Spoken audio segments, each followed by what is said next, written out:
1 second.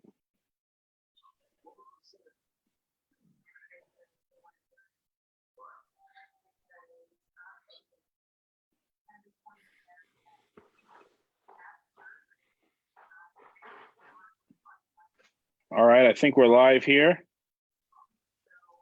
Hopefully. Let's see.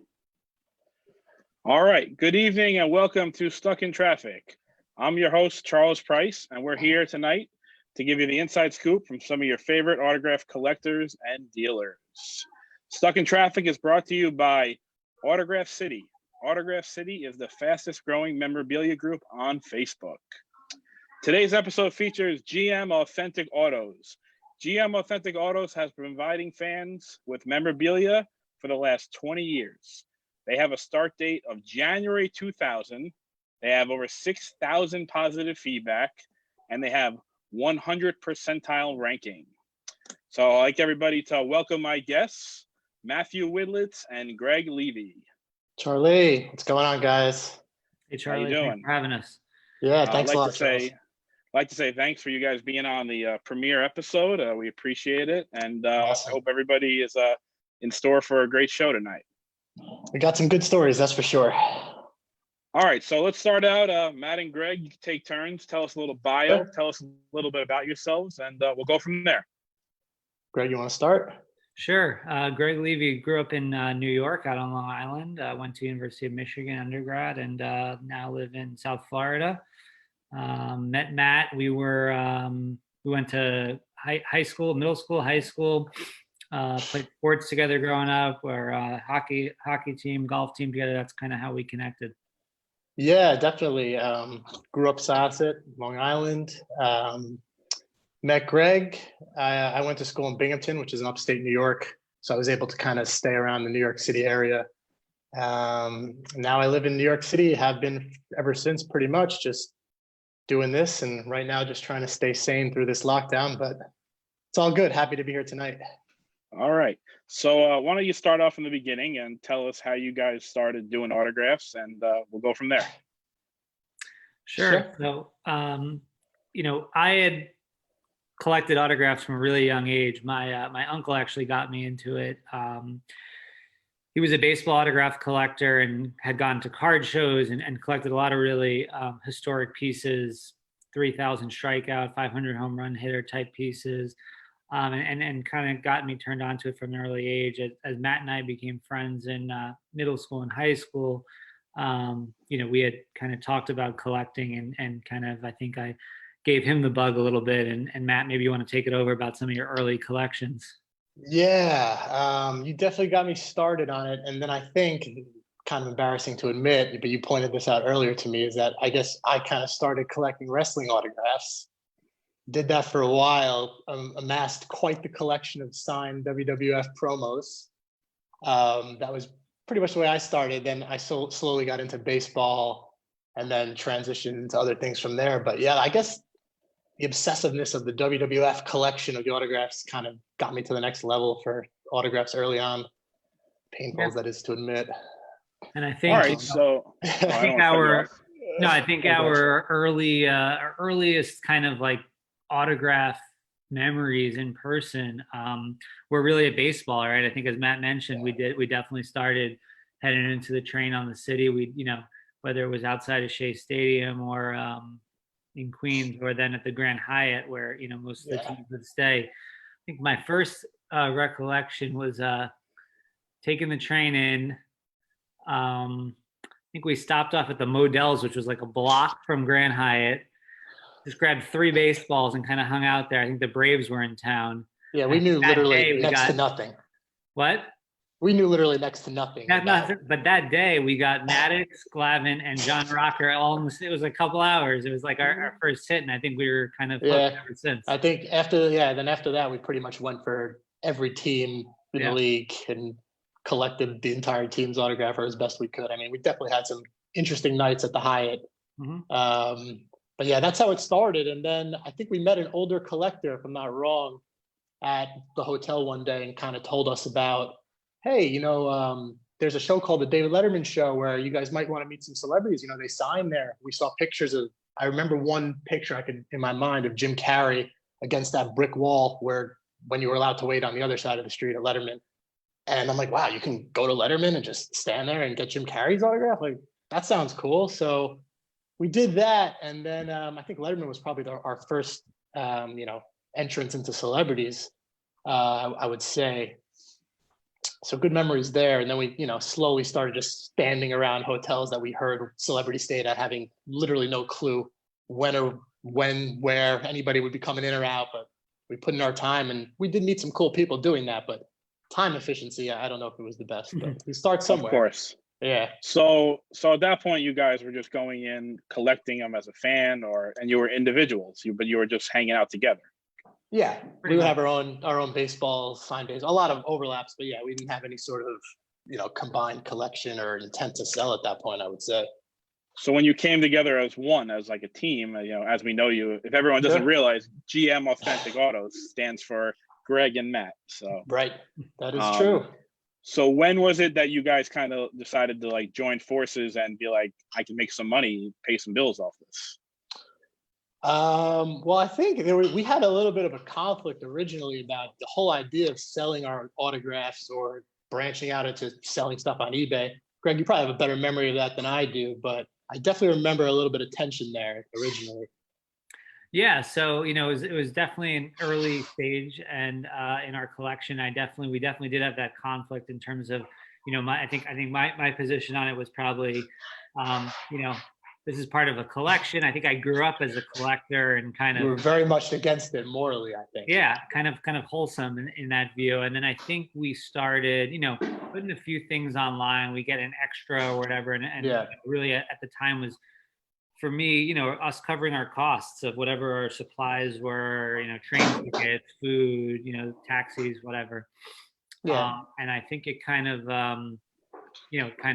went from there. Yeah, I would say so. And then, I guess the first time really about turning it into a business or something was making money, for me at least, one of the stories that I can remember was originally going for Miley Cyrus, probably first season Hannah Montana, perhaps before that. I think that moment was when I really thought that we could make some money doing this and we could kind of separate ourselves a little bit. So let's pin a date on that. What do you think that was? 2000? I would say that was probably 2005. Yeah, 2005 or 6. So long time ago. Miley was for everybody that knows Miley Cyrus now, we're talking 15 years back. Yeah, and I remember that morning very vividly. Actually, we had a choice to make that morning. Miley was listed with Billy Ray on Good Morning America, promoting the first season. The second season, that day, the cast of that Superman remake with Brandon Routh, I think, and Kate Bosworth, Charlie remembers, they were on NBC doing the Today Show. So basically, you can't really do both, especially back then. We didn't really know the time segments or anything. So we decided that morning, you know what, most of the professionals or even the fans will probably be going for the Superman cast, and we decided to go to GMA and print up a bunch of stuff for Miley and just, see what happens. We thought maybe the show would be popular, wouldn't be too many professionals there. I remember they got out of the car at GMA. Miley was with Billy Ray. She was, she had to be probably, I don't know how old she is now, but she was a young teenager or even earlier than that. And Billy Ray immediately came over to Miley. They looked at us. There was very few people waiting, me, Greg, maybe a handful of others. And Billy Ray said to Miley, these guys are your fans. You always want to show them love, respect them, and sign for them, and they'll be good to you. He said that to her that first day, and she signed all of our stuff, full name autographs, not the stuff you see now. And we were really happy. I don't even think we went for Brandon Routh. Maybe we did later in the day. But subsequently after that, when we tried to sell some of those, the prices that we were getting for 8x10s, Greg, you remember, it was just we didn't expect it, but $300-400 for an 8x10 photo from Miley Cyrus when we had 12, 15 of them sitting in our closet. So from that point, I think we knew that people will pay money for this stuff, which we didn't really, I don't know if we really proved that up until that point, but also that we can make smart decisions and kind of do things that everybody might not do. So that really kicked off the next 2 years of just going for Miley at every possible time we could, guitars, microphones, over and over again. She was always so cool to us. Hannah Montana inscriptions, 4:30 in the morning at, hotels before she sound checked. I mean, it was all Miley all the time back then, as far as my memory goes. So that was definitely one case of, making legitimate money. And I think there was one other, Greg, that you wanted to mention too, in terms of Yeah, I think, and monetizing. as Matt mentioned, I mean, I think our thought process was, how can we differentiate and distinguish ourselves in a what at the time was a fairly crowded market, obviously much more crowded now. Yeah. And we were always trying to stay, a step ahead if we could. Who was going to be the next big thing, even if it meant having a bunch of misses Sure. in terms of product, but also what were some of the unique items or things that we can do with items to make them more unique, and again, just differentiate ourselves in the market with what was available. One good story we like to kind of tell is, Bill Clinton. I think the name of the book was My Life, if I'm not mistaken. That was it. Yeah. First book he had come out with, and he had set a world, a tour around the country. But as I recall, the first 3 signings were like back-to-back days, or maybe over 2 days in New York. Right. Harlem. And I believe for the most part, it was like you had to kind of camp out outside, and like you get a ticket, and like, I mean, it was a whole process. I just remember putting in a lot of hours. I remember arguing. Sorry, I remember arguing with you because I didn't want to sleep out or whatever. I'm like, no, I'm not sleeping on the street. And you're like, no, we got to do it. I actually don't even remember if I ended up doing it. Being and this was his first book, I believe, right? This was his first book, and this was the first signing. Right. So I think we ended up like, putting them like, at the time we had done a lot of auctions, and we had put them as a kind of like an auction, like pre-sale, because we were going to be there on the line. And by the time we had gotten the book signed and got home, I mean, we'd gotten significantly more, I don't remember the exact price, than we had thought we were going to get. So we like turned around and went online for the signing the next day. And at that second signing, as more and more of them started to hit, eBay and other secondary markets, we were getting up to the line, and we said, how do we distinguish ourselves and make our book different? So I recall when getting up to President Clinton, we asked him, would you mind signing your complete name? Instead, he was signing all of the books Bill Clinton. So we had asked him to sign William Jefferson Clinton, which was his full given name.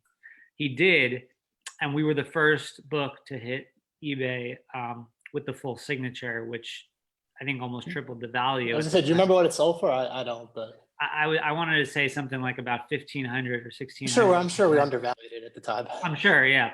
But the short story is that we ended up seeing over the next 2 weeks, everybody was going into. I think at the end of the signing, he refused to do the complete name anymore. Yeah, that was pretty cool. I had a few where he wrote Bill, crossed it out, and then added William Jefferson after that. So where you could find one of those available, Charlie. We still have one. Still have one, yeah. Rare, crossed out Bill, William Jefferson, yeah. Well, if you guys are looking for a beautiful William Jefferson, check out GMauthentic Autos, and you can check that item out. All right, definitely. So let me ask Greg this question, because I remember Greg being the one waking up early and all that, and driving in. There's probably a bunch of people in here that are, customers, and they don't really know what it takes to get autographs. I mean, when we started doing this, there was really, the convention scene was a lot different. Get, the actors that are on TV now and the movie stars back in 2003, 2002, you had to put in some real time. You still do now, but it was a little especially when you don't really know anything, which is what we did and at there was, that point. And there was no Instagram, there was no Facebook. So Greg, why don't you tell us what like a typical day was for you when you were really out there in the trenches? Yeah, I mean, look, we started out. I remember taking the train in really early, and then later, when we got the license, we were driving in, and having a car and being an early driver in New York City was not the easiest thing to manage. But 4:30 wake ups. Yeah, for us that was it. 4:30 wake ups, grab a bagel and and grab that, and hit the road, and as Matt said, it was a lot of time put in for a lot of uncertainty, right? The amount of days that you put in, you thought you had a good plan. You thought somebody, you knew somebody was on a show. You kind of had a good plan in place. You never knew, whether they were going to sign or not, what the crowds were going to be like. And you came up a lot of times in those days empty-handed, right? Or with less than you would have I mean, yeah, I just remember, shooting in early, doing a morning show, doing Regis and Kelly, which is what it was back then. Then killing some time before TRL, which we always knew we can count on to at least see a couple celebrities there and possibly get their autographs. That had its own issues, but we did all right there. Yeah. And then you would just basically, kill a little time, stand at a hotel. We didn't have any specific hotel information like, we can get now or try to get now, but you kill some time, you go do Letterman. Back in that day, you could stand inside the NBC lobby, you do the old Conan O'Brien show who had guests, you do the old Jimmy Fallon show. And then you go to the movie premiere, usually at the Ziegfeld, which I don't even know if it's the Ziegfeld anymore, Charlie. I think it probably it's a is, ballroom. It's no longer a movie theater. Yeah. So you go to a premiere, either there or still at the big Lowe's uptown too. And then, you do an after party. I remember the after party for that first Harry Potter movie, staying out till God only knows what time and getting home at 1, 2 in the morning. And then, some days getting ready to go again the next day. It was sort of a cycle like that, and definitely become a bit more streamlined now, but those days had a lot of learning curves there for sure. And then, but as Charlie said, I mean, the technology wasn't there, the social media, wasn't there, the tools that are available today just weren't there. And, so there were a lot of hours put in. So, yeah. Yep, for sure. All right. So you guys are obviously, you just told everybody about New York, but big thing in autographs is a lot of people, your stature travel. They say, let me go do this, let me go do that. So you guys have any stories about when you left New York for autographs, or I can remember one that sticks out in my mind. It's 2008. I got invited to go to San Diego Comic-Con with our friend Patrick and another friend of ours, Levi. And they let me room with them. And I remember flying out, I think it was either Wednesday night or Thursday morning, but we were excited to get there because the first day of Comic-Con was the Twilight cast, who back in the day, I used to have a lot of orders. I knew I could sell that stuff really well. So I was pumped to get out there, get going. Sure enough, get to the airport, sitting in the plane for 5 hours before they canceled the flight. So we're on the tarmac at JFK for 5 hours, then the flight's canceled. Fortunately, they opened up the bar, so I tossed down a few. I remember getting off the plane after a 5-hour cancellation. And who do I see in the terminal but you two guys chasing after Jessica Simpson? And I couldn't help but just laugh because it was so funny. I don't know if I jumped in and got anything signed. Probably not. But yeah, knowing you probably kept walking. Yeah, I probably kept walking. But we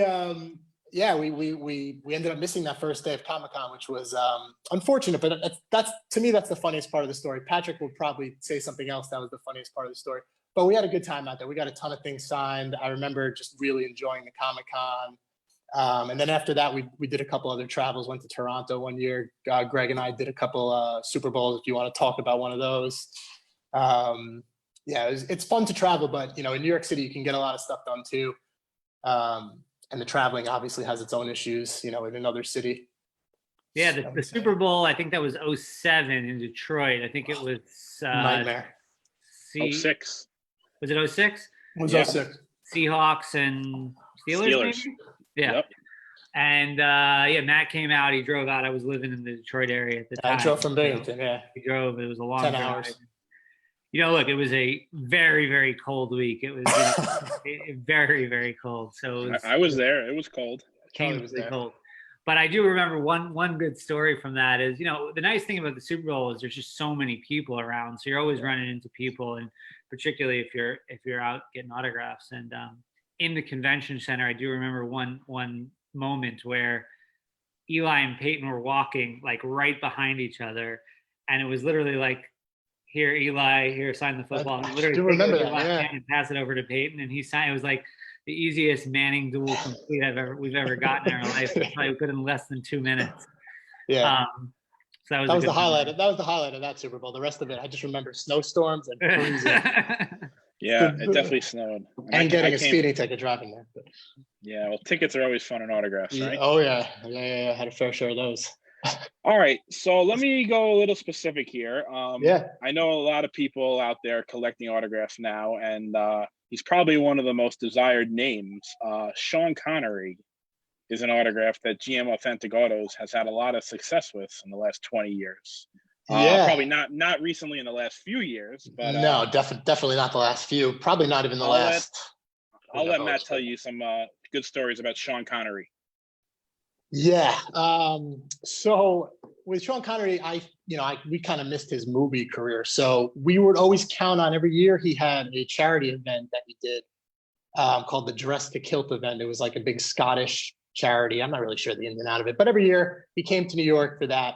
And he always stayed at a private residence. So I have great memories of maybe for 2, 3, maybe even 4 years in a row, the morning of that event, early, I would always get to the apartment just because you never knew what this guy was going to do. And really early in the morning, there was very few people there. And I just remember a good friend of ours and great autograph dealer, my friend Harry, him and I would always I remember sitting in my Jeep, just kind of scared a little bit, just waiting for the moment that door would open. And sure enough, Connery would start walking out, or, you got to be ready in case he hopped a cab. But one of the main stories I remember is, so the morning of the event, he would always go through his like beautification process, as we called it. He would go to the nail salon. He would go to get a nice manicure, go to the barber shop, all within walking distance of his apartment. So we would kind of just sit in the car once he came out of the apartment, just wait, kind of see where he's going and do like what we like to call a soft tail on foot. And we would see him go to the nail salon, hold back, see him go to the barbershop, hold back. And then, he comes out of the barbershop, and if you're patient, that's the time to ask him. So we would always walk up to him, like, Mr. Connery, we're massive fans. We never see you. Would love for you to sign our items. Do you mind? And he would definitely give it to us a bit. We would be called a few choice names, and, you bloody or whatever. But you could break him down fairly easily back then, morning of that event. Let's set the mood. Tell them how many people were attempting to get his autograph. Yeah, not many. Yeah. In fact, probably just us, as far as my memory goes, for certain times. Exactly. before it got crazy. Yeah, so there's really just Harry and I for at least 2 years that I can remember. But we did all right. So one year we got him outside the barbershop, fresh shave, feeling good about himself, decides to sign a couple things. I don't know if it was the prior year or the year after, but he went to a sushi restaurant for lunch the day of the event, and Harry and I said, okay, well, let him go eat. When he comes out, this is perfect, right? Perfect chance for him to sign. Sure enough, he came out, saw us, really didn't bust us at all. Signed, I think, 2 each that day for us. I remember got the worst photo signed by Sean Connery that day. Somebody owns this somewhere. It was that shot of him in the bathtub from one of the James Bond movies, shirtless. I don't know. Somebody has a picture somewhere. But anyway, he signed it. He didn't really care. Had a chuckle about it. And then later that day, we found out that he got sick and canceled the charity event. And that was pretty much it, because the year after that, it kind of blew up and there was way more collectors there. And he would sign, 1 or 2 before it got too nuts. And then, I think within a year or 2 after that, the charity event, he was getting older and the charity event just stopped. But yeah, I had great memories of just patiently waiting. And then just that moment where you see him, you're just like, you get that nerves. And, but if you played it right, you were able to get Connery. And we got some nice items done, which unfortunately I'm sure I undervalued and sold for far too cheap 10, 15 years ago. So, great times with Connery for sure at that apartment. To answer any questions, are you sold out of Sean Connery? I think there's one on the eBay store, but it's listed for some astronomical amount. No rush to sell it. But yeah, for the most part, I'm never getting him again, I would say. All right. So the next name we'll go to, I'd say it's probably numero uno in autographs. I would say if you go around the entertainment field and you ask people, who's going to be number one, who's the most, desired name. I'm sure everybody has wild stories with this man, but yeah. I mean, he's been Han Solo and Indiana Jones. And I'll tell you one thing, I've been in the business about 20 years, just almost as long as these guys. Yeah. I've probably met Harrison Ford probably 75 times. Every single time, the person to my right's been Matt. So, Matt, tell these guys some Harrison Ford stories. And I haven't always been there. I haven't always been there when Matt's been there. So, well, the one I'm gonna tell before we have one where we kind of work together. But one of the first ones I can remember was back at his old. He used to have an apartment here many years ago. And if we heard he was in town, we would just wait. And, back then he would never sign at the house. Like, it was kind of his policy. So you would have to figure out a way to get him somewhere else. I remember this day because it was a wild day, but I was with Ant Ferrara, who I'm sure a lot of you guys know, K9, great friend, great guy, taught me a lot. It was just us waiting there for him, really, in his car, hours. And then sure enough, he comes out, split second, he's into a taxi cab. So you got to be ready to go. You got to have your head constantly on a swivel or you'll miss it. If you mess up the chase, you're done. So we got on the chase and it led us to the Central Park Zoo. And this was interesting because he actually was with his kid and Callista that day. So that kind of throws another curveball in. But Ant was always very confident. He's like, we'll get him when he leaves. I'm like, all right, we'll see what happens. But he's like, I said to myself, in the Central Park Zoo, there's a few different ways in and out. So I said to Ant, I'm like, Ant, I gotta buy a ticket and like at least kind of keep an eye on him in the zoo. So so we can figure out where he leaves to have the best chance to get him. And Ant agreed. And I bought a ticket and followed him, from a distance throughout the zoo. And the memory that I always have was he walked into kind of the indoor area of the zoo, which is like where the penguins were or whatever. And so I had a decision to make. Do I go into the penguin pit? I don't know if there's nobody in there. I don't know if there's 40 people in there. I don't know if there's another door at the back of the penguin pit and I can lose this guy. So I waited for like a couple minutes and I decided, all right, I got to go in. I can't lose him now. So I just remember I go to pull the door open to the penguin pit and this guy is standing in the doorway, staring at me, coming right back out towards me. Don't think he made me or noticed me at all. Actually, he definitely didn't because shortly thereafter, I continued the tale.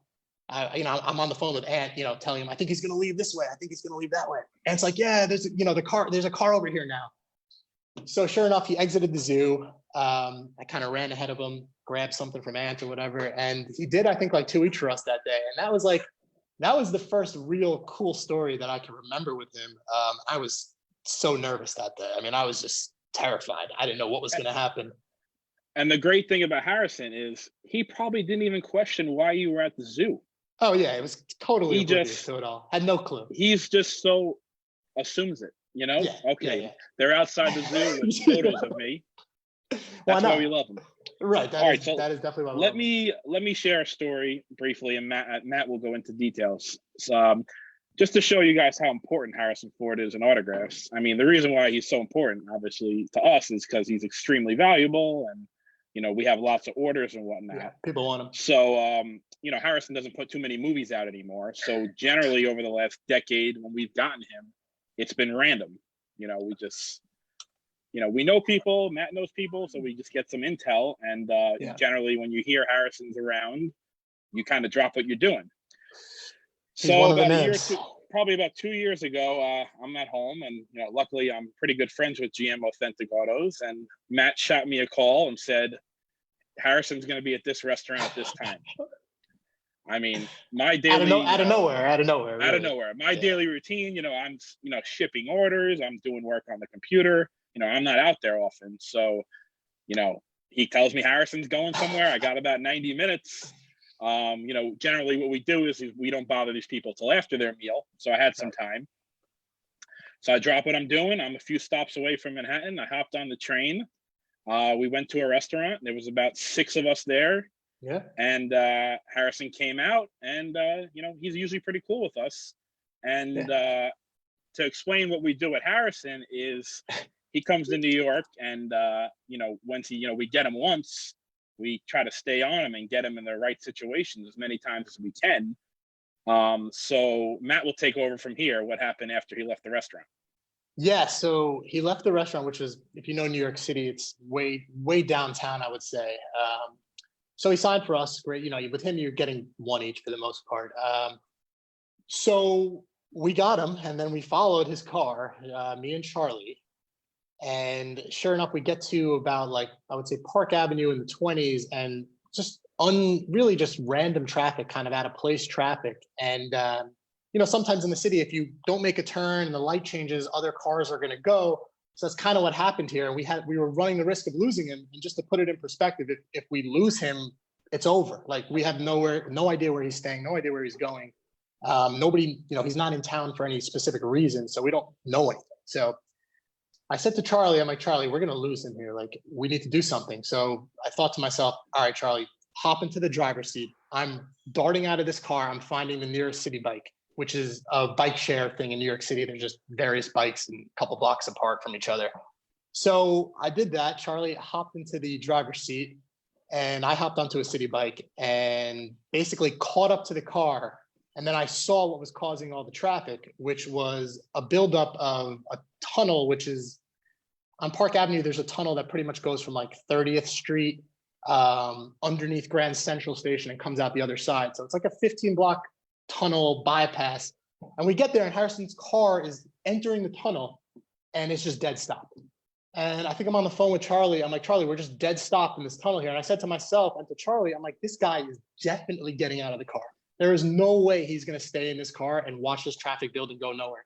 He's either going to get out, go around and get into a cab or whatever.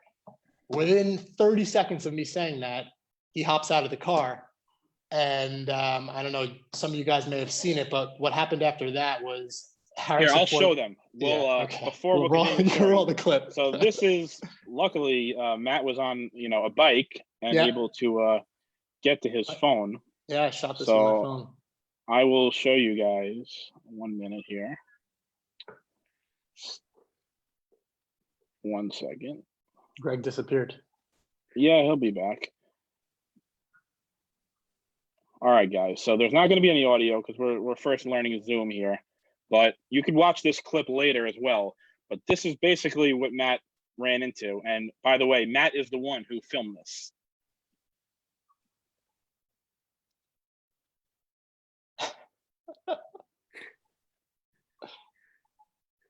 So Matt, if you want to tell him what's going on. Yeah, okay. So essentially he's direct. I mean, you can see what he's doing here. The tunnel is to the left here. You can't really see it in the video. So he's telling cars to reverse out of this tunnel. This is in the middle of Park Avenue, by the way. You can see all the people in the cars. And that's the tunnel that goes down right there. That's his car. He gets his driver to reverse out of the tunnel. He's banging on cars. He's screaming, get out of the way, move, move.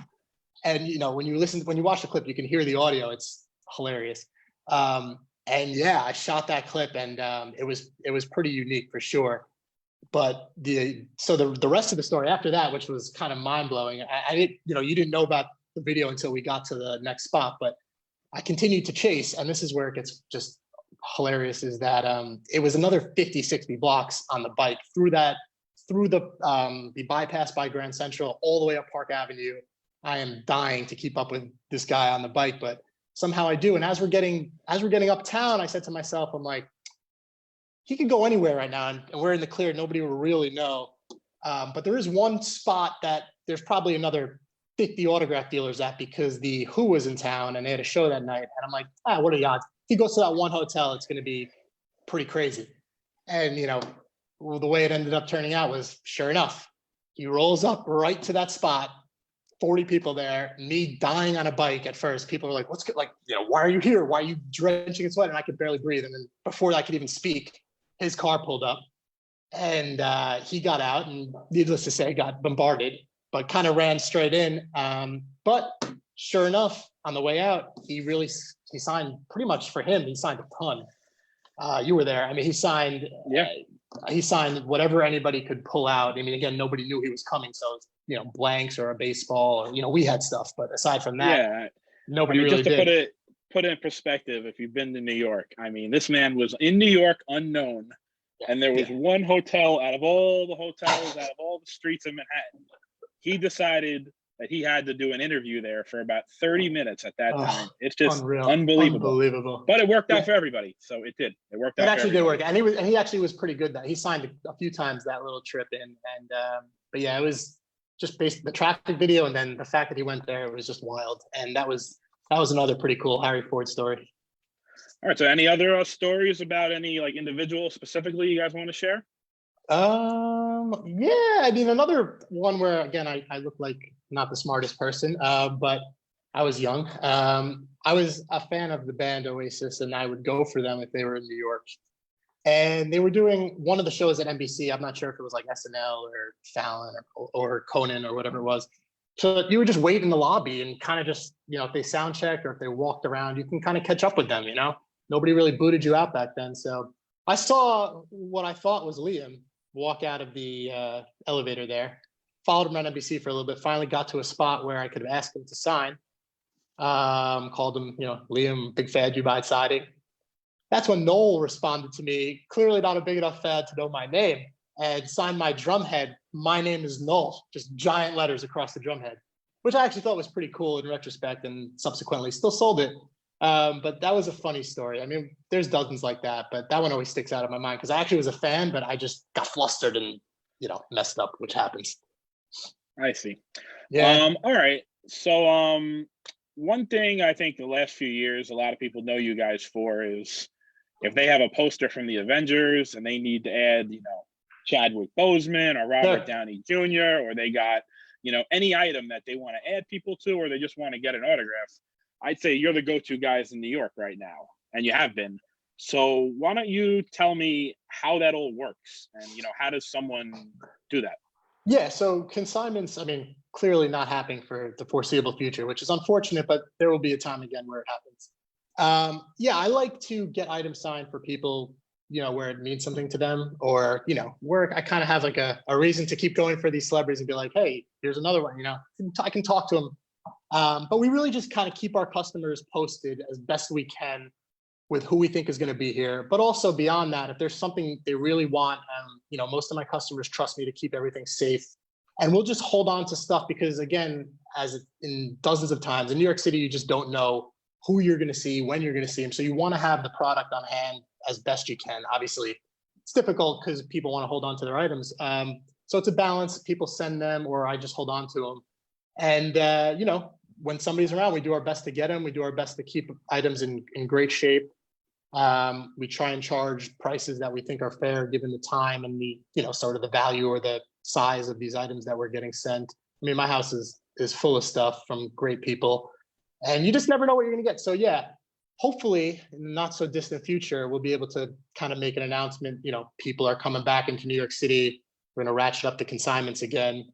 And just use that model. I just try and let people know what's going on. And then if somebody has something that they want to send, I'll be honest with them. I'll be like, yeah, I think there's a good chance we can do this for you. Or, listen, very low chance that we're going to get this signed. And then, you can make your own choice whether you want to send it or not. But, we do our best to try and get as whatever people sent signed. So, we're not going to take items that we don't think we can get done. Granted, it happens, of course, but yeah, our success rate is fairly good, I would say, with consignment. So we try and do the best we can for the customers and keep their stuff safe. That's the most important, I would say. And just to show everybody how serious these guys are and good at this, why don't you tell them your biggest score of the year? I think you guys landed a few Goodfellas items complete or something. Yeah, it's just another one of those lucky persistence pays off. Also making decisions, that night when we got Joe Pesci, which, people definitely know about, great customer, great guy, great friend of mine. We got him for, and yeah, just basically takes time, takes persistence, lots of denials, but you also have to make choices. That night, Brad Pitt was around and I did have consignments for Brad Pitt as well. And you can only do so much. So you can make the choice, go for Brad Pitt, most likely get him, although, not necessarily, or keep going for Joe. And please don't take this as an ad to everybody hit up Matt and Greg for Joe Pesci. It's never happening, guys. That he's not good. He did The Irishman for the first time in 20 years. Please, yes, Charlie, great point there. That was lucky, and if it happens again, I'll be shocked. All right, so I'm probably guys, keep it for myself. Like they said, consignments are very easy to do, to get in contact with them. So, Yeah. Matt and Greg are always willing to talk to you guys about the items and what. Could always hit me up on Facebook. I'll just say, like, now, particularly for consignments, again, I look out my window, there's nobody on the street. It's going to be a while, but we'll get there. All right, so let's play a little game here. I'm going to just list off a few I guess Greg got bored. He just left. He's here. Oh, is he? Greg's I don't even see him. Yeah. Oh, you're not on my screen. Oh, sorry, Greg. You got to turn it. You got to swipe it. It's okay. So I'm gonna rattle off. My bad, Seattle. I'm gonna rattle off a few names here, and we'll go back and forth. So I'll start with Greg. I think Greg has some experience with this guy. I know you do, Matt. So just use like 1, 2, 3 words. Give me like an adjective. Describe him. So when I say this name, talking about autographs, what comes to mind? Liam Neeson. I mean, for me, it's Ranger game, and and probably 95% denial rate. I was gonna say tough. Yeah, that's a good one too. How about Clint Eastwood? Character. Yeah, I mean, for me, honestly, I would say annoying. Like, I never enjoyed going for Clint. It was just security galore, tons of graphers. You would get him, but not my favorite person to go for. I'd say he knew what he was doing all along. He made you work for it. Yeah, too much. All right, how about Eddie Vedder?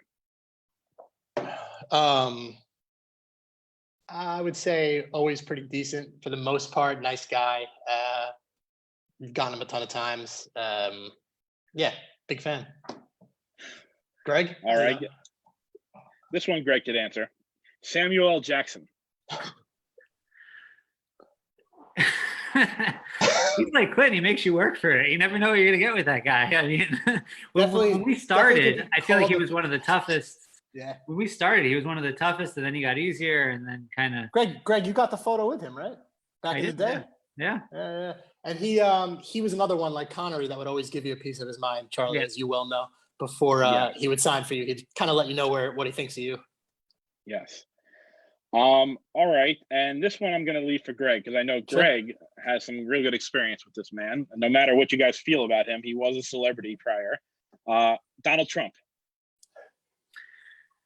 Trump always loved the photos that you had, always, right? He always wanted copies of them. He was always grabbing them. He always asked you to drop them off. I mean, one time he gave us a card and he asked us to drop off the first time he had seen the photos from the season 1 of The Apprentice.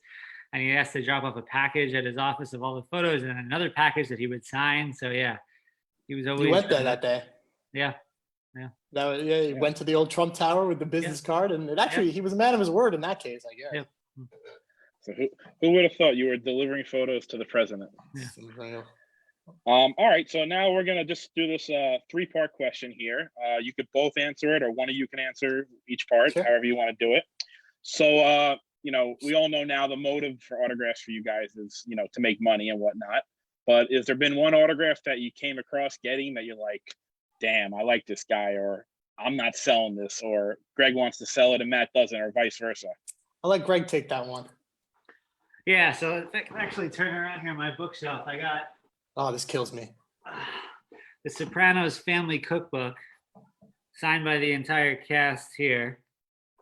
Have had this for a long time.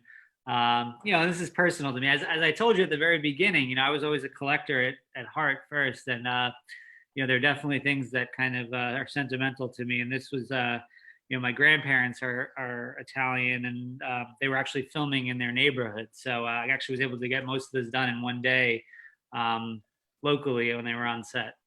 Charlie, trust me, I've begged them to list it for outrageous pricing. I think it's a great item, but he'll put his foot down with that one. All right, so how about an autograph moment that you probably didn't expect to happen and you realized that you just made a ton of money? Yeah, there's a few, but the one that sticks out more than any is J.K. Rowling did an appearance on a morning show. And to my memory, I don't believe it was announced, or if it was announced, it might have been like the night before. And, sometimes those morning shows are satellite interviews or taped interviews. So people aren't going to really come in early and kind of go there just hoping. Plus with J.K. Rowling, like, you would need to have items on hand. But, living in the city, I was able to, and having items on hand, I figured, okay, worst case scenario, I'll go there and, she won't be there. She'll be a satellite interview, whatever. But sure enough, I went there. There was not a very reasonable crowd. So and I saw the security guard out there, and I'm like, she might be actually coming. And then I saw what most people had to get signed, and it wasn't it wasn't really anything like substantial. So, I had a lot of books, and I was able to kind of get a lot of help on the spot that day. And yeah, that was one of the better mornings. We definitely made several $1,000s that morning. It was to this day, one of the better mornings. I mean, it was 45 minutes. She signed going in. She didn't sign coming out. She didn't sign again for we know with her, you can really only get her at a spot, at like an appearance like that, if you're lucky. And we were lucky that morning. Yeah, it sounds like a once in a lifetime moment with her. So Yeah, well, twice. We had another hit with her, but yeah, later on. yeah, later on, another time. Yeah. All right. So, and the third part of the question is, who's the autograph that you just keep striking out with, and you just fed up, and you don't think it's ever happening? Yeah, for me, and plenty of people have gotten him in the group, I'm sure, is McCartney. And for whatever reason, I've gone for him quite a bit, one-on-one, two-on-one, outside restaurants, hotels, and he would just always tell me to, bugger off. Never even considered it one time. And then, there's people that'll go for him once and he'll sign no problem. I do remember knowing that he was going to be on the Howard Stern show for his first appearance there. I knew it, and I chose not to go. And there were 5 people, and of course he signed one each Beatles stuff for everybody on the way in. I got the phone call after that. Oh, you just missed Paul. Oh, great. So yeah, I'm done going for him, as a lot of people are now. But I've got. How about you, Greg? Anybody that sticks out, Greg? I mean, look, for me, like, I'm a big golf fan, and I've gotten him once, but Tiger's always a big one for me. And particularly, I mean, I've been to so many tournaments, and you know how those crowds are, and trying to kind of figure out when he's going to sign and managing that. So that's always a tough one for me. But in fairness, I've been out of that part of the game for a bit. So yeah. All right, so I think we're going to come into the end here. Why don't you tell people if they want to check out your store, or they want to just message you about some items? How can they get in touch with you? GMAuthenticAutos.com, links right to the eBay store, particularly now because, again, a lot of the business is on hold in terms of the consignments.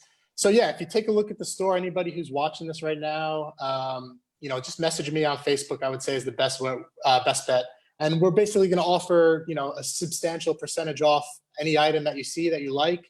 Just message me about it. Say you saw the interview, and most items will be, I would say, about 25% off, but certain items will get that percentage all the way up to maybe even 40 or 50% for people who've watched this. So yeah, definitely contact me on the messenger, and yeah, just stay in touch. And I'm hoping that we can get the consignments going again soon. We'll have to see about that. But yeah, in the meantime, if you see something you like, just, you can always find me on Messenger. Any last words, Greg? No, thanks for doing this. Great that you got this group up and running. Great traction early on, and thanks for having us on as the first guests. Yeah, right, Charlie, thanks a lot, man. Of course. Well, we appreciate Greg and Matt being here. Hope everybody enjoyed the show, and check out GMauthentic Autos on eBay. And that's about it for now, guys. So we will see you in the streets. I hope you enjoyed. Thanks, Charlie. Take care. Stay safe.